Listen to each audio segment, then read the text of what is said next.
Have you ever followed a wildfire on the news? The fire starts really small, like someone flicking a cigarette out of the window. It hits a pile of dry grass or something on the edge of a dry forest. The winds fan the tiny ember, which suddenly turns into a roaring fire that's a mile long and 3 stories high. It's scary how fast it can happen. In just hours, a fire can engulf tens of thousands of trees. Now, I know you wouldn't ever want to find yourself in the path of a forest fire, but as a marketer, I know you've thought about what it would be like to kickstart a viral fire. Seriously, viral marketing can get your marketing message in front of tens of thousands or even millions of people extremely fast. But that's only if you do it the right way. In fact, if you do it wrong, the whole thing can backfire on you and give you bad publicity.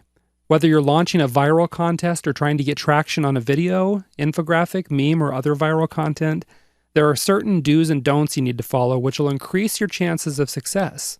So let's take a look at how to start maximizing your viral campaigns and turn them into raging fires. The first thing you need to do is make sure your content is worth sharing. In order for your campaign to catch fire, your content needs to evoke some sort of emotion in people.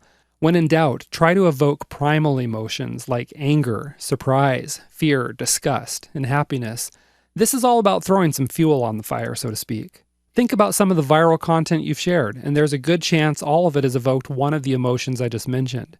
For example, those funny cat pictures and videos evoke laughter, which is tied to happiness. Another example, the shocking thing some politician said evokes surprise, or maybe anger or disgust. People like to share something that evoked an emotion in them, because they want to share not just the content, but they want to share that feeling with their friends. Now, here's the thing. When you post something like a meme on a Facebook page, you don't need to convince anyone to look at it. And that's because it only takes a split second for someone to see it and absorb the message.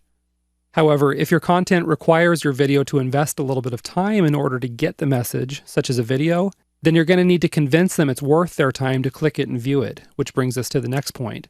The next tip is to craft a good headline and a good call to action.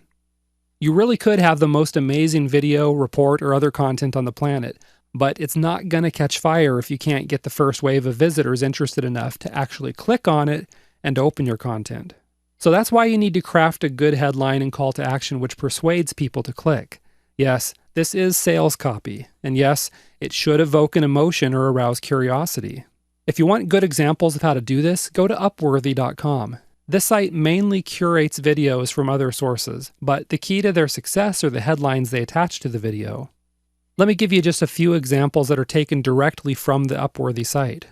The jaw-dropping prison pipeline no one talks about. There's a conversation some parents are having with their children. Are you? There wasn't a dry eye, on court or off. Even the refs were crying. Boy, that one kind of gets me just saying it.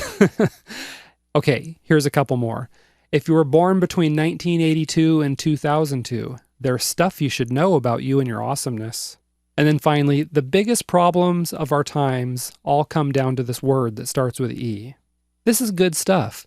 You can see why headlines like these work well to get people to watch the videos. They arouse curiosity. And like that one with the crying refs, even just reading it kind of tugs on my emotions a little bit. Now, while strong headlines like these help get the click, adding a call to action is going to increase your open rate even more. All you have to do is specifically tell people to watch the video. It's easy. Let me show you what I mean by taking one of the headlines I mentioned previously and combining it with a call to action. There is a conversation some parents are having with their children. Are you? Watch this video to find out. Okay, it's that simple. Just arouse curiosity and then let visitors know that they can satisfy their curiosity by watching the video. That last part is the call to action. Okay, moving on here. Another thing to do to improve your chances of a successful viral campaign is to run your campaign ideas past a few people. You'll see in a second why this is so important. Your viral content may seem like a good idea to you, but sometimes we're a little too close to our own project, so we don't see all the potential minefields. Just consider what the Kellogg's company did in the fall of 2013 in their attempt to kickstart a viral campaign. They sent out a tweet that said, "One retweet, one breakfast for a vulnerable child." Now, I'm guessing they expected to get a lot of retweets and a lot of goodwill for donating meals to hungry children. Instead, quite the opposite happened. They got a lot of backlash from angry people. One person on Twitter responded by saying, "Help us advertise or kids go hungry." Another person called the stunt sickening and said, if you have the capability to feed hungry children, then you should do so. I kind of understand where they're coming from. As the backlash intensified, Kellogg's swiftly deleted the post and then sent out an apology which said, "We want to apologize for the recent tweet. Wrong use of words. It's deleted. We give funding to school breakfast clubs in vulnerable areas." Well, this apology didn't sit well either, as people responded that they shouldn't blame poor word choice for what was actually a shoddy attempt to market their business. In other words, the whole campaign totally backfired on Kellogg's. They certainly got a viral effect going, but it wasn't the kind that they intended. That's why you'll want to run your campaign ideas past a few trusted friends and colleagues to see if they can spot any potential pitfalls or other problems with it, okay? So the next tip I want to share with you is to create contests with niche relevant prizes. Contests have a tendency to naturally go viral since people usually tell their friends and post about contests on contest-related forums and social media groups. Of course, you can also kickstart the viral effect by using a contest management tool like Rafflecopter, which awards extra entries for social media shares. Another tool you can use is Social Share Monkey, which allows you to give a gift to anyone who shares your contest on Twitter, Facebook, or Google+. However, one of the keys to driving targeted traffic is to make sure your prizes are related to the niche. You see, if you just offer cash prizes, then you may get a whole lot of traffic flowing into your site. But these visitors are untargeted. They don't care about what you're selling, and after you announce the contest winners, you're never going to see them again. So to be sure you have targeted traffic, just offer prizes that are only of interest to people in your niche. Here's another tip. When you're announcing contest winners, give all the contest entrants a special discount for a short period of time, such as maybe 48 hours or so. You may even want to offer this discount on the grand prize. This is the secret to generating a lot of sales after your contest is over. So, for example, if your grand prize is a $500 piece of software, then offer everyone a runners-up prize of a 50% discount on that software. You want to be sure to impose a tight deadline to help get buyers off the fence.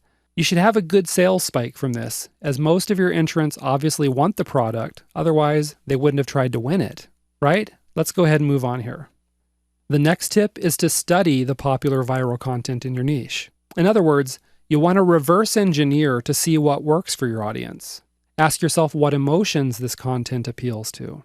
Take note of what format the content is in. See if you can identify a pattern among the top 10 viral pieces of content in your niche. Once you do identify what your audience likes, then you can easily create something that's similar.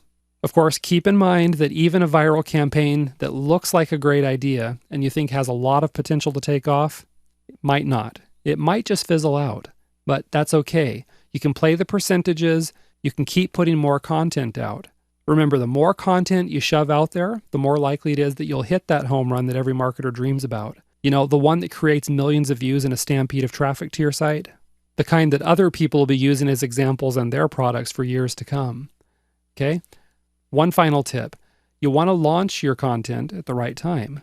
You need to promote your viral content to get it in front of as many people as possible. And that's why you'll want to pay attention to the details, such as when you actually launch it.